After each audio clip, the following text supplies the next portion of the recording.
And I've got 1 o'clock, and so we're going to start. Okay. Everybody.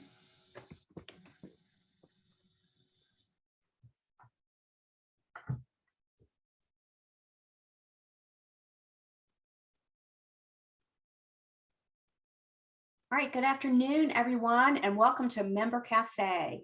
So we're going to wait just a moment here while everybody's getting logged in or entering into our session here, and then we will get started.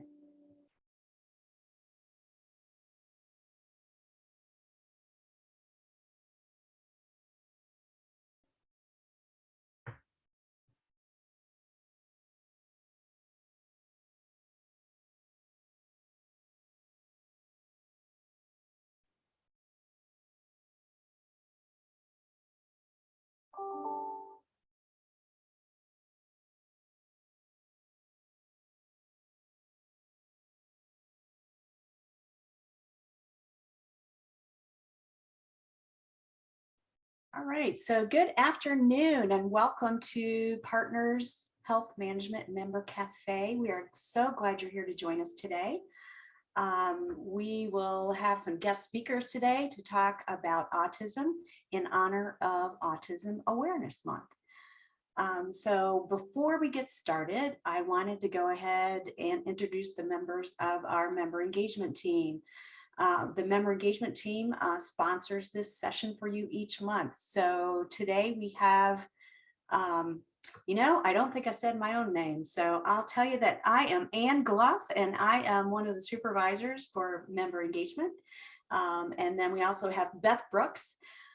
She is a supervisor as well with our member engagement team. Melissa Hatton, who is member engagement specialist. She's helping us out today. And we have our director, Allison Karate. She's joined us today as well. And I'll introduce our speakers for you in just a moment.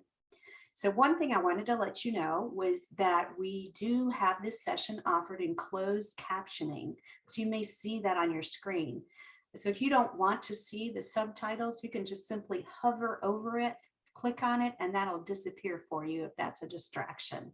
And then of course, if you need it, you can just leave it there on the screen.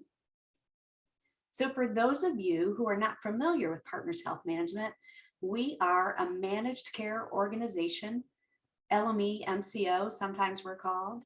And so we manage Medicaid funding for behavioral health, for mental health, substance use disorder, intellectual and developmental disabilities, and traumatic brain injury. So we have a few guest speakers. So at the end of our session today, I will share just a bit more information about Partners and our member engagement team. So before I introduce our guest speakers, let me just share with you a little bit of housekeeping items. So this meeting is being recorded, so please be sure that you don't share personal information during this session. We are most happy to meet with you one-on-one. We can get connected and answer your questions in that manner. And then also wanted to make you aware that the PowerPoint slides that we're using today will be available afterwards. We're going to be posting them on our partners website under member education, and you'll be able to take a look at that, including a recording. And then during our session today, anytime during your session, I know often questions will come up. So feel free to put your questions right into the Q&A, not the chat, but into the Q&A. You'll see that towards the bottom of your screen. Looks like two little conversation bubbles. The other thing that you can do to ask questions is when we do take a moment to answer questions, after each little segment, we'll take some time to answer questions. You can use the raise your hand feature, which is also right at the bottom of your screen. And if you want to do that, then we'll unmute you and you can share your comment, your concern, or a question. All right, so Beth is going to get our slides up and going, and so then I can introduce our guest speaker. So to give us just a moment to make that switch. All right, so our first speaker today for the Member Cafe is, you want to just go ahead and flip to that next slide, Beth? is Nancy Popkin from the Autism Society of North Carolina. And Nancy has been supporting individuals with autism, their families, and their community members since 2003. She's a parent of an adult living on the spectrum, and she can provide support on issues across the lifespan, from diagnosis to accessing school and community services to navigating the needs of adulthood. So Nancy, we're going to move the slides ahead, and I am going to let you take it from here. That's wonderful. Thanks, Anne. And I'm delighted to be here. My name is Nancy Popkin, as it's been told. I have been with the Autism Society of North Carolina for 19 years come May 3rd. So it's been a long time. I have a 28-year-old son with autism, and I'll talk a little bit about that relationship and how I ended up with the Autism Society in a bit. But let's talk about the Autism Society, and we'll go to the next slide. So the mission of the Autism Society is to provide support and promote opportunities that enhance the lives of individuals within the autism spectrum and their families. And next slide. We've been around since 1970. So we celebrated our 50th anniversary just 2 years ago. And we've been around doing a lot of different things. But we were started by parents in Raleigh around a kitchen table, as the story goes. And we've been improving the lives of individuals with autism, supporting their families, and educating communities all the while. And I want to talk a little bit about how we do each of those things, starting with improving the lives of individuals. So next slide. And next slide. So the very first thing that those parents did once they established the Autism Society of North Carolina was to start the first camp in the United States for individuals with autism. Camp Royal was founded in 1971. And it is the largest camp and oldest camp for individuals with autism. We have our own location in Pittsboro, just outside of Chapel Hill. And the camp offers summer residential camp and day camp, weekend camps during the year and during spring breaks. There are adult retreats and family events. Now we have a big World Autism Day celebration, not during COVID. We haven't had those, but in the past we have at camp, usually about 600 to 1,000 people will show up for fun on April 2nd. There's also an after school program there and social groups that meet there for families who are local to Pittsboro. And if you're ever interested in summer camp, that we call it the happiest place on earth. I know Disney has that, but it's pretty happy for our folks. And a place where they can have their best day ever. We have one-to-one staffing available for all of our campers, regardless of age. Camp is available starting at age 4 for our sleepaway residential program, which is a 5-day sleepaway experience, all the way up through adult ages. And each week is a different part of the spectrum, age-wise or ability-wise. So parents can register for camp during the lottery open season, which would be December through February. So you've got to complete the intake during that window. And then there's a lottery to decide who can come when and whatnot. If you've never been to camp before, you get first dibs during that lottery. So my son's been there 3 times as a little one and once as an adult, and he's looking forward to an adult retreat later this year. So it really is a great program. Next.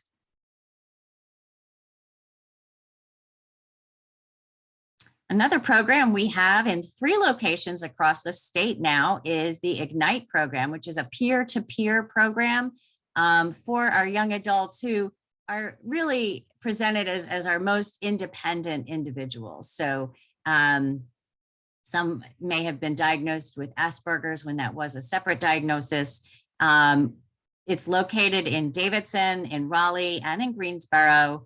And the program gives individuals who are mostly, I guess, are folks who are typically not eligible for innovations waiver services. And so this is a nice way that we can support individuals who may not fit that criteria with activities, with training, workshops. They learn things related to financing and budgeting and using public transportation, cooking, and planning meals. They have social opportunities to classes in social skills and understanding sort of social context. And they have a lot of activities that are social, purely social, movie night. And I know my son is going there this afternoon, and he will have I think he runs an anime club during club time.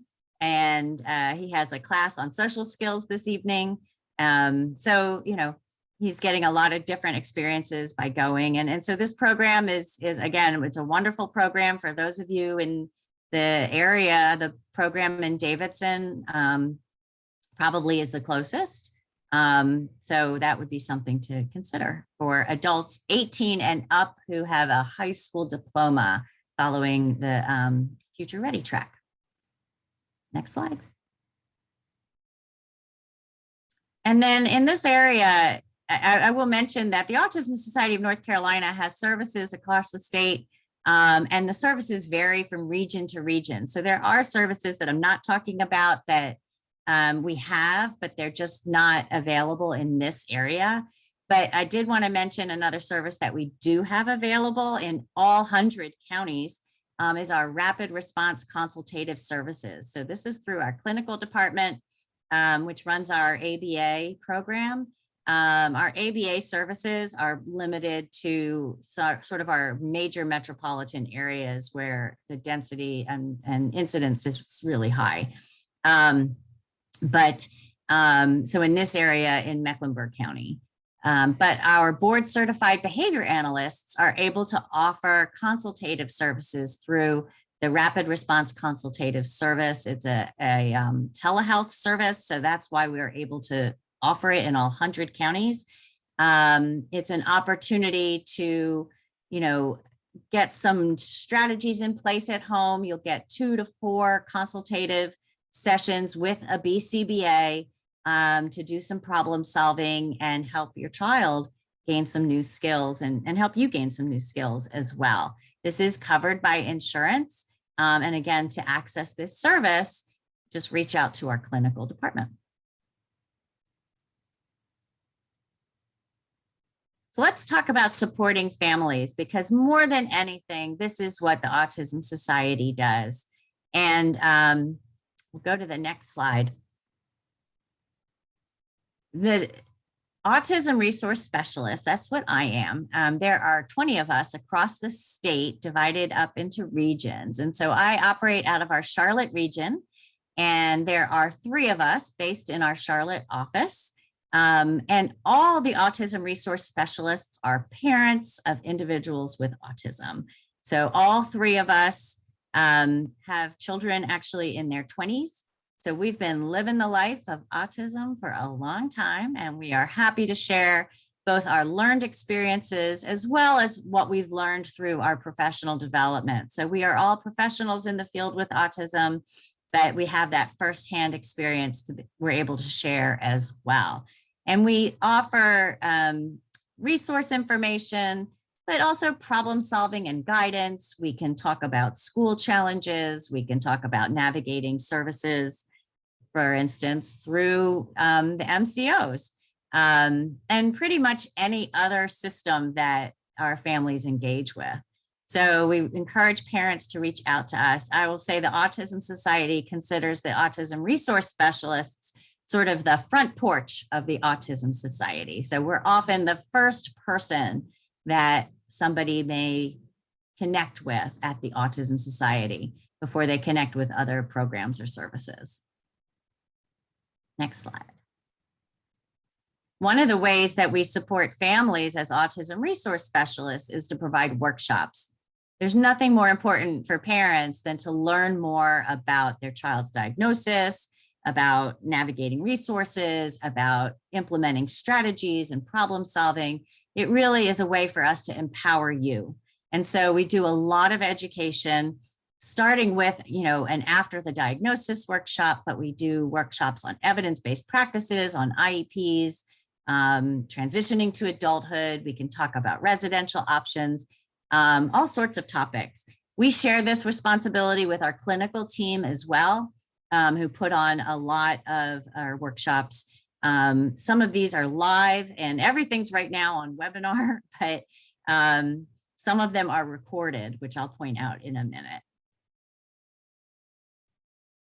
I'll do the next slide. The Autism Society also has an annual conference, which we do every March in the Charlotte area. We did not have our conference this year because we were hoping to do it in person, and Omicron put a little damper on that. So, but we're really looking forward to next year and being together in Charlotte. And it's 2 days of speakers. Usually the first day is a national speaker who comes in and does a full day of education for us. And then the second day, we have lots of pull-out sessions. So there's a little something for everybody. On the Friday night in between the 2 days, we have a special self-advocates social gathering. There are no neurotypical people invited. And this has been a really popular activity now. We have a lot of adults who are coming to conference, and they have this great opportunity to network with each other and gain support from each other in person. And so that's been a nice part of our conference as well. Next slide. Our website is a great resource for everybody. We really did a great job about 5 years ago, reorganizing it so you can just go through, and if you click on our Gain Knowledge tab, you will find access to our toolkits, which are great guides on specific topics, webinars that are already recorded for you to watch on your own time. We have a blog where the autism resource specialists write articles and the board certified behavior analysts write articles. Our our advocate and Raleigh writes articles, lots of great information there. We have a section on staying safe. We have a collection of social narratives, and we have a resource directory all available to you. There's another tab at the top of our page called Get Help. And if you click to the next slide, it's where you can find how to connect with an autism resource specialist, but also how to connect with your local chapter. So the Autism Society of North Carolina has more than 50 chapters and 9 additional Hispanic support groups across the state. And I'll share with you that this is how I was first connected with the Autism Society, was through the chapter. I talked to the autism resource specialist. She said I should come to a chapter meeting, and I did. And that's where I met other parents whose children were similar to mine. And that wasn't the experience that I was having, in my regular life. And this was a great source of support for me, as well as information. I got involved with the chapter and actually was the chapter leader for Mecklenburg County for 4 years before I became an autism resource specialist. So it's a great way to get involved with the Autism Society, as little or as much as you want. You can go to 1 meeting a year, you can go to every meeting. But check our site. Not every county has a chapter, but a lot of the counties in the partners catchment do. So check out and see if your county has one. A lot of them also have Facebook pages, and that's a great way to get information from other parents as well. So check that out. And then one last section to talk about is how we educate communities. And next slide. we put a lot of stock in making sure that not only our families understand autism, but that the people we interact with in our day-to-day lives understand autism as well. And so we attend loads of awareness events all year long. Those are really beginning to kick up again, which has been a lot of fun for us. We do a lot of educational outreach and training, whether it's with the school systems or with MCOs or providers. I just gave a talk at one of the community colleges to faculty. So we're doing a lot to make sure that wherever people with autism are, enjoying life, that the people who are there with them understand their needs. And then we have a dedicated staff person who engages in public policy advocacy. She is a regular fixture at the legislature. There are a lot of different issues that come up at the legislature that involve the lives of people with autism, and the Autism Society of North Carolina is an active voice in all of those. So I think there's one last slide. Our Autism Society of North Carolina website is easy to find, just autismsociety-nc.org /find help. Although if you don't have the find help part, you'll still find us. That find help actually will take you to this page that looks like this, where there's a map. If you click on your county, you'll find your autism resource specialist, you'll find your chapter, you'll find any programs that you have access to living in that county. So it's a great way to find out how we can help you. And I hope that you'll reach out to us if you have any questions. That's it.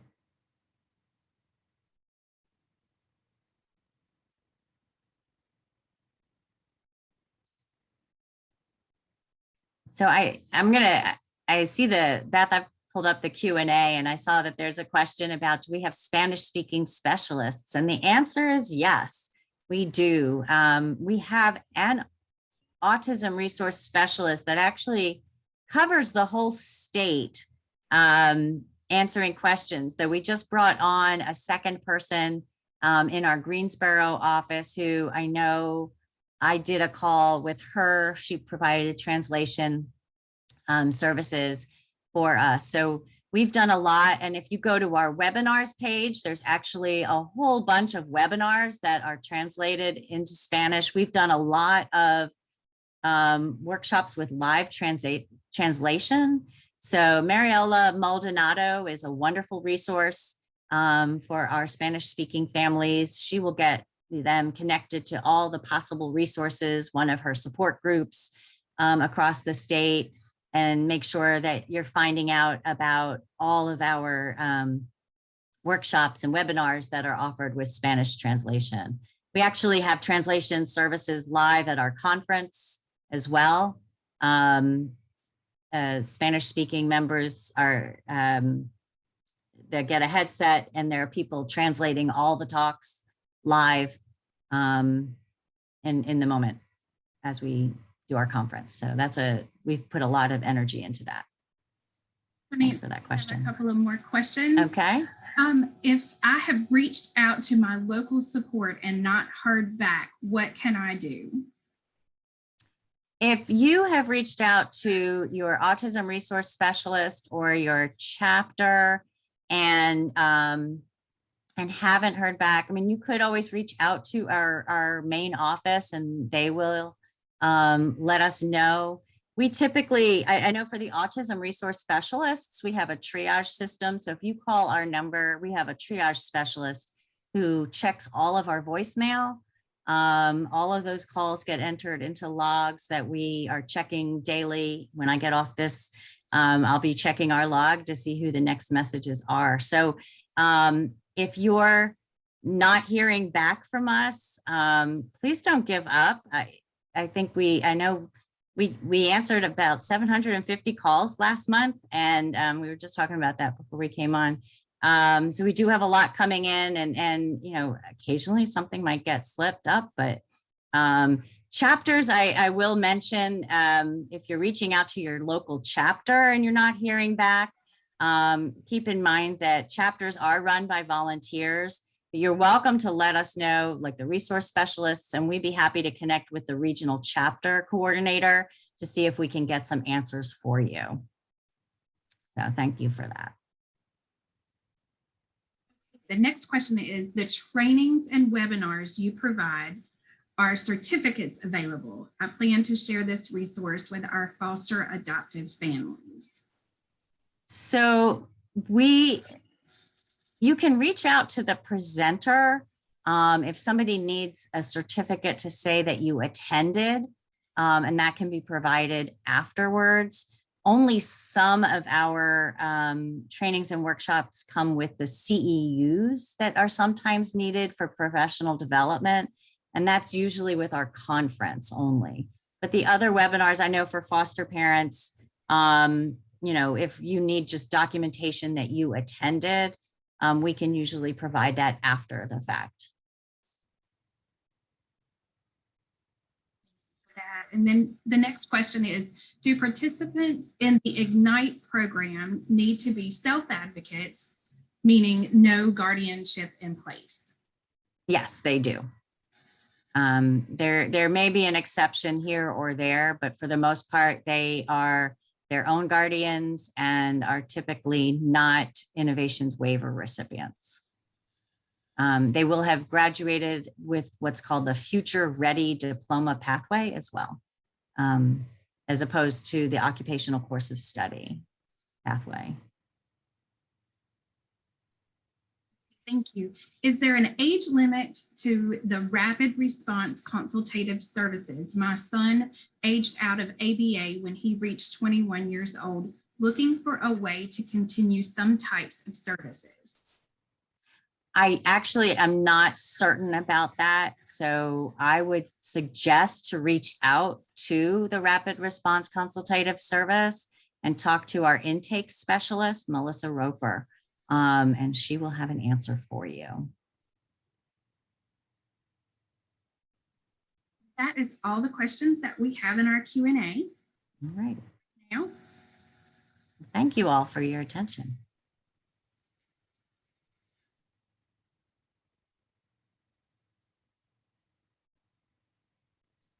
Anyone have any last minute questions before we move on? Looks like something just popped into the Q&A. Nope, just great information and a thank you, which is very nice. So, all right, so next up, we have another guest speaker. So I want to introduce to you Michelle Strobel. She is part of our team here at Partners Health Management. And she is our IDD Utilization Management Supervisor. So Michelle, I'm going to let you take it from here. Thanks, Anne. So thank you everybody for allowing me to come in and speak to you today. I'm going to talk to you a little bit about our RBBHT services. And so RBBHT stands for Research-Based Behavioral Health Treatment. And so this is a proven behavioral intervention services. And, you know, what we are wanting with RBBHT is that it reduces some of the challenges that are linked to autism spectrum disorder. It also helps to promote adaptive skills, and it is proven to be successful in treating ASD, and it prevents or minimizes some of the effects that we see with our folks that have ASD. Next slide, thank you. So when we think about RBBHT services, I'm part of the team within Partners that we look at the reviews that are coming in for folks trying to request these services. And you will be requesting the services to help with some behavioral issues that you're seeing in your children. And it also includes treatments that are supported by proven science or clinical evidence suitable for the treatment of autism spectrum disorder. We are currently seeing a lot of the ABA services that are coming through under our RBBHT services, but it's not only ABA services. Any clinically evidenced practice can be done under this service. Next slide, please. So what we are looking for with the RBBHT, this comes from our North Carolina Clinical Coverage Policy 8F, and it lays out how we can utilize and use these services. So right now, the service is available and can be approved for children who are 20 years or younger, who have significant deficits and behaviors. So these individuals must have Medicaid and have written diagnosis by a trained expert in autism spectrum disorder. So in order to access these through us, they have to have Medicaid, and we do have to have the diagnosis of autism spectrum disorder. And once that comes in, the service is then reviewed by someone on our specialty team and utilization management to look at that and make sure that they're appropriate for the service. Next slide. We also have an Autism Services Learning Collaborative, and through this collaborative, this is where there is a group of providers and LME MCO staff that meet. We meet quarterly, and within this group, we're currently growing. So just remember, RBBHT services right now is a little bit newer. So we're currently trying to grow this and trying to grow what we're offering and the providers out there that are offering it. So we, with this collaborative, are looking at expanding the use of services. So, and we expanding the use of the evidence-based practices. Like I said, we do have a lot of ABA providers, but we're wanting to expand that for other evidence-based practices that are for children with ASD. We also want to help to identify and reduce barriers to treatment, because we know this has been something that's been going on in the past. It's hard to find folks to work with our kids with ASD, so that's part of what this collaborative is all about. And we want to work with providers across our entire system of care and figure out that how we as partners can better support you guys as members and families.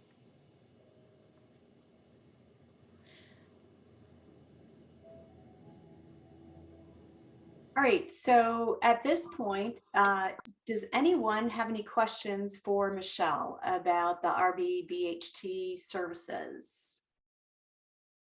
We do have a question that's come in. How do children under the age of 3 access services? So for RBBHT services, we only accept children to the age of 3. Before that, it would be your local CDSAs. You would just have to reach out to them. DSS can help you connect with the CDSA.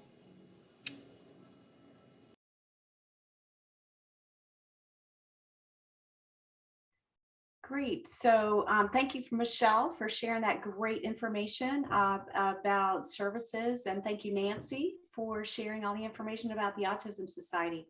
So before I share just a little bit of information about partners in general, does anyone have any questions about what we've discussed so far? So another question, a couple of questions have come in. Again, how do we contact you? Is it only through the website? And so I might add, are you talking about partners and member engagement, or Michelle, or Nancy? So you might want to pop that in, and then we can share how RBBHT. So that, Michelle, that is through an agency that submits an authorization.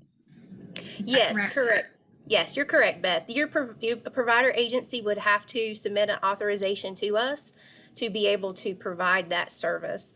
So just looking for provider agencies that work with the autism spectrum disorders out in your communities. You can always reach out and we can try to help connect you to providers in your area. And then the next question is, does this help with sensory issues as well? Absolutely. Any evidence-based practice, and I know ABA helps with sensory issues. There are other practices out there that are also evidence-based.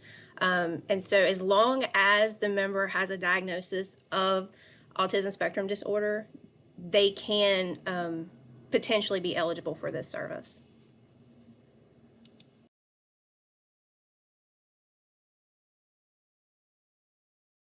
If you have any more questions, please feel free to put them in the chat. In the Q&A. Michelle, is that when you say RBB, or there are too many letters there, RBBHT?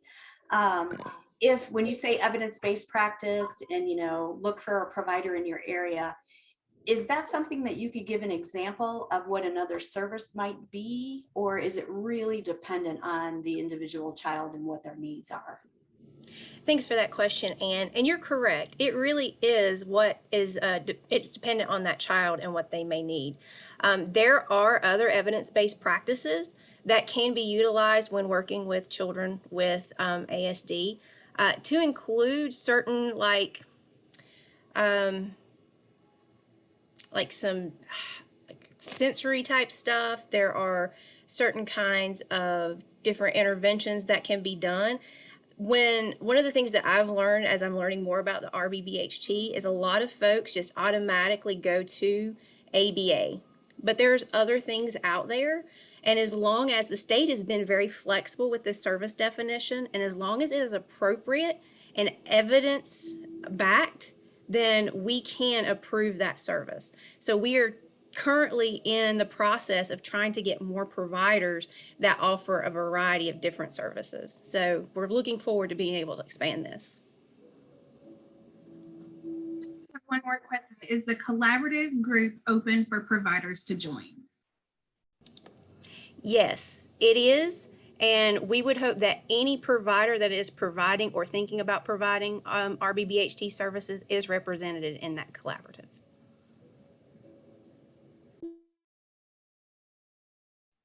Is there a certain process they have to go through to join that collaborative? We actually have a collaborative coming up on April the 22nd, and I will look for that link and I can drop it in the chat, and if you guys give me just a few minutes.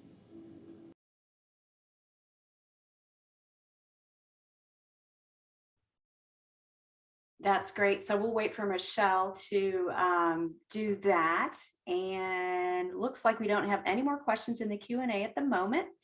So right now, what I'd like to do is just share just a little bit of information about Partners. So Partners Health Management, we're an insurance company, Medicaid and state funded, that manages providers, and we want to ensure that people have access to care who have mental health, substance use disorder, intellectual and or developmental disabilities, traumatic brain injury. We are a member care organization and very proud to say that we're a member care organization. We're recognized across North Carolina for our community model and our commitment to the counties and families that we serve. So we provide advocacy, support, and education for our members and families who receive services in our counties. We do have a 24 hours a day, 7 days a week crisis call center for behavioral health concerns and mobile crisis. So our official name is Partners Health Management, but most often in the community, you'll hear us referenced as Partners. So we are an insurance plan and we manage Medicaid and state funding for all of the services. We don't actually provide the services directly.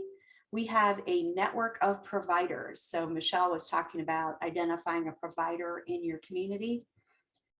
You can also go to our website at partnersbhm.org and search for providers on the website. You want to go ahead and go to the next slide, Beth?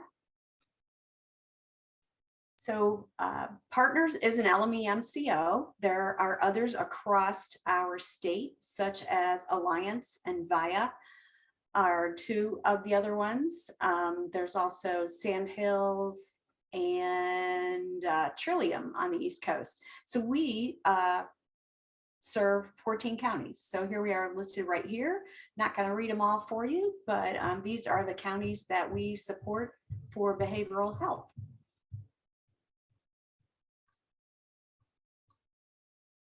So I mentioned earlier member engagement. So member engagement honor, my words are mixed today. So let me just take a breath for a minute. All right, so member engagement, we're here for you. We offer advocacy, support and navigation for all of our members, really anyone that's calling in that has a need. Maybe you just don't really know who to talk to or not sure of the right question to ask. And you have a family member that maybe has autism, or you have a family member that has mental health needs, substance use disorder, traumatic brain injury. So the member engagement team is here to help you navigate.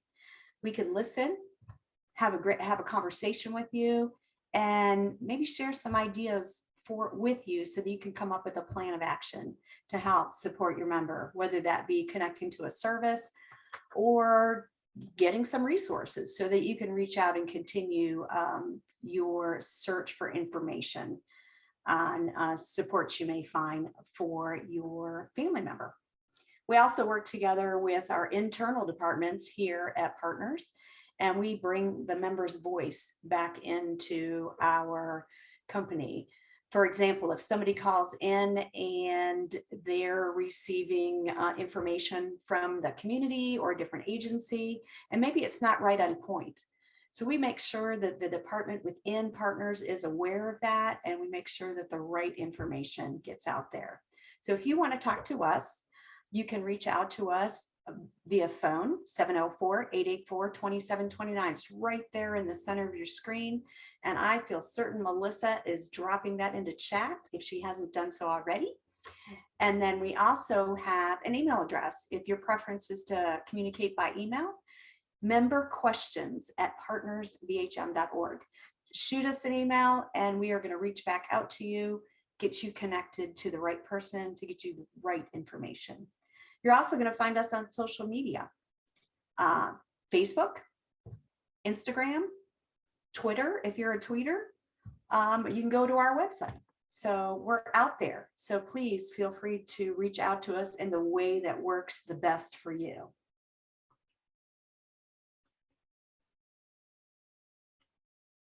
All right, Pix Health Mobile App.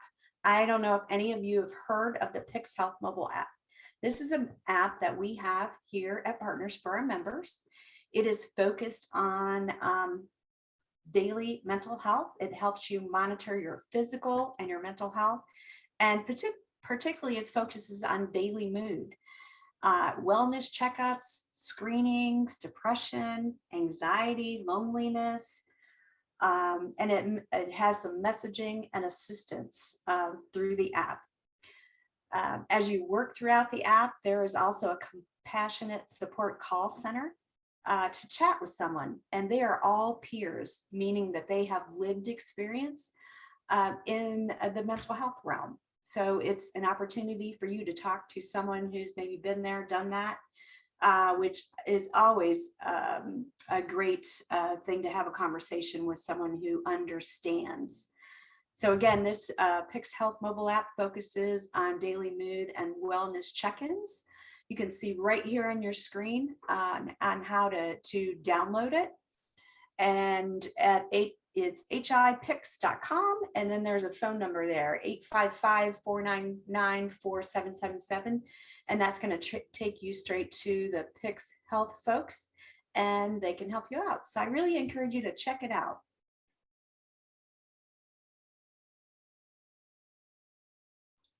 So then there's that question, who do I call?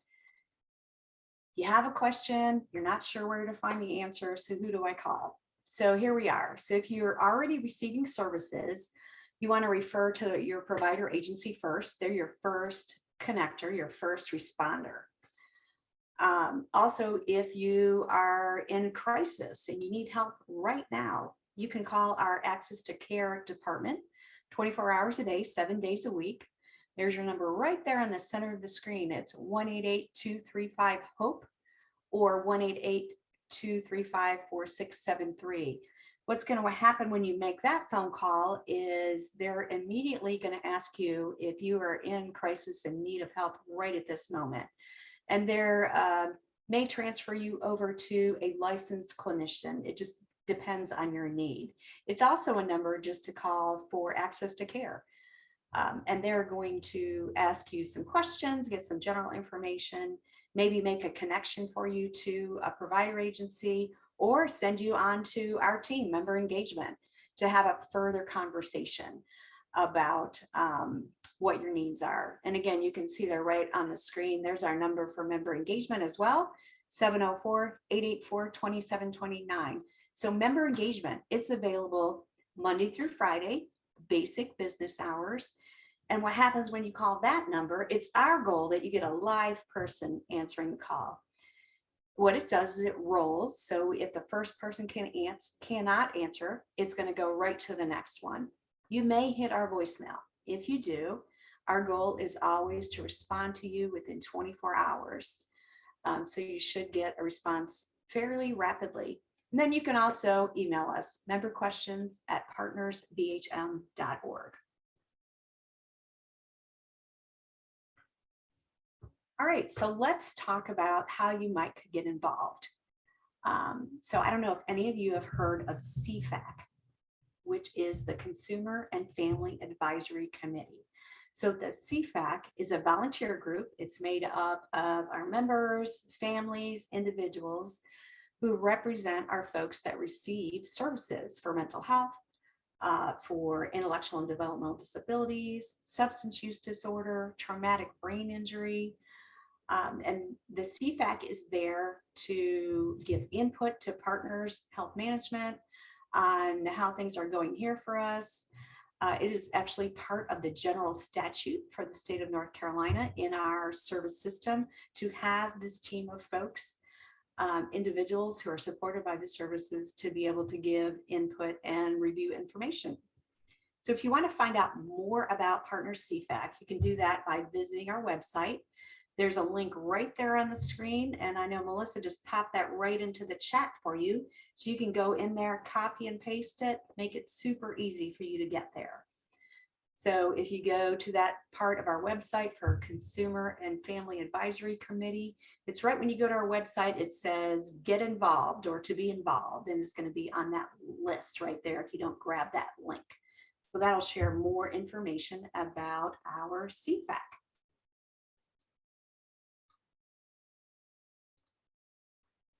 So staying in touch with us. It's really important to keep your contact information up to date with partners. Let's say you move from one county to another and you stay in the partners catchment area, meaning you're one of those 14 counties. Still a really good idea to update your address so that when we send mailings out that you get the information that you need. One thing that's really important, if you are a Medicaid recipient and you do move, whether it be across the street or across the state, really important to contact your local Department of Social Services. They are the keeper of addresses and contact information across the state for Medicaid. So you want to make sure that that's up to date. Because if you do move to another county that we don't serve, we want to make sure that you're connected to the right managed care organization based on your address and your county location. We do also manage what's called state funds. It's a different pot of money outside of Medicaid, so that if you don't have Medicaid or another insurance, you may be accessing services that way. So if you move, change phone numbers, any of that changes, you're going to want to contact us at that 1-888-235-4673 number and let us know that your contact information has changed so that we can stay in touch with you. All right, so that brings us to the end of our information about partners and about autism today. So does anyone have any questions at this time?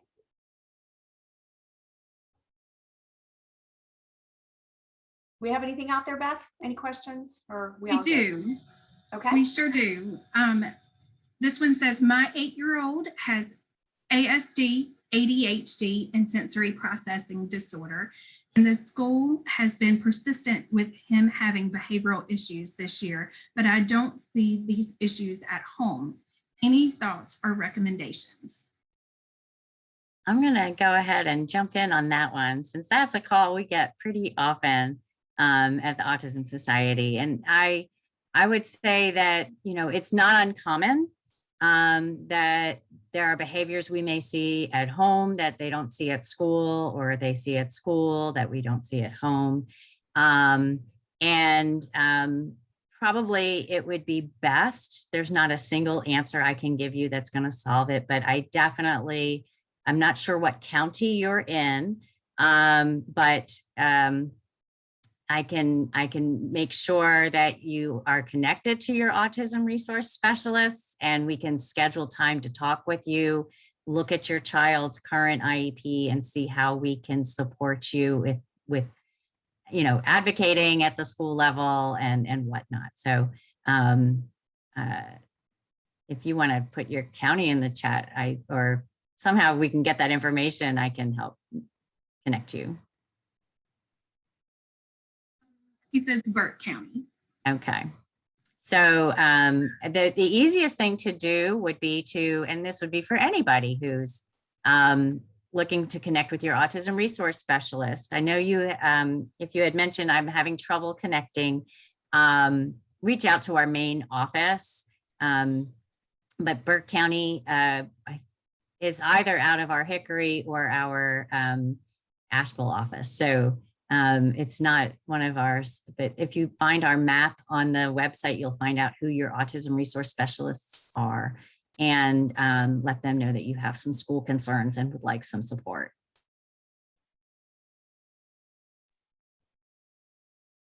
So Nancy, you have someone that just commented to you. I'll let you check that one. I do. So that's great. And I've been doing this for 19 years. So that's somebody I connected with at a very early start in my career. Always great to make those connections. Yes, it is. It's been fun watching families grow up. All right, Beth, do we have anything else? Not at the moment. So if you have any questions, please feel free to put them in the Q&A. I'll put a link to our autism resource specialists page in the chat. I think that might be helpful. Is that okay, Melissa? Okay, give me a minute to pull that. Wonderful. All right, while Nancy is doing that, I just want to give a shout out. I want to give a very warm welcome to 2 new members of the member engagement team. I know they're on the line. So first is Kim Lambert.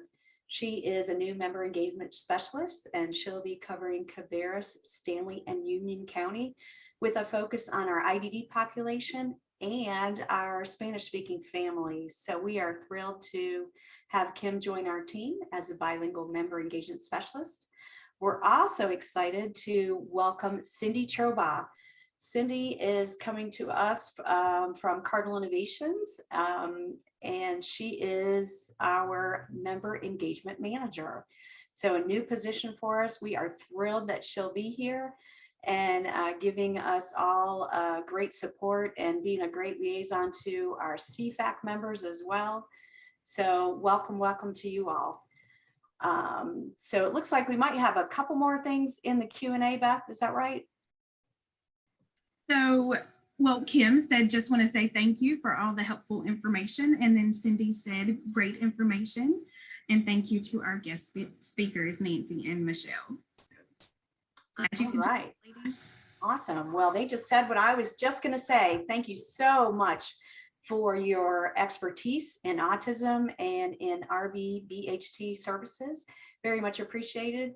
And thank you all for joining us today for Member Cafe. So join us again next month in May. May is Mental Health Awareness Month. And Beth, can you remind me who our speaker is next month? We are supposed to have Michaela Cordona join us from NAMI. From NAMI. Right. Okay. So that's our focus next month. And in June, we'll be focused on our LGBTQ population in honor of Pride Month. So we hope to see you in May and June and further out as we do some more planning. So thanks, y'all. Have a great afternoon. Bye-bye.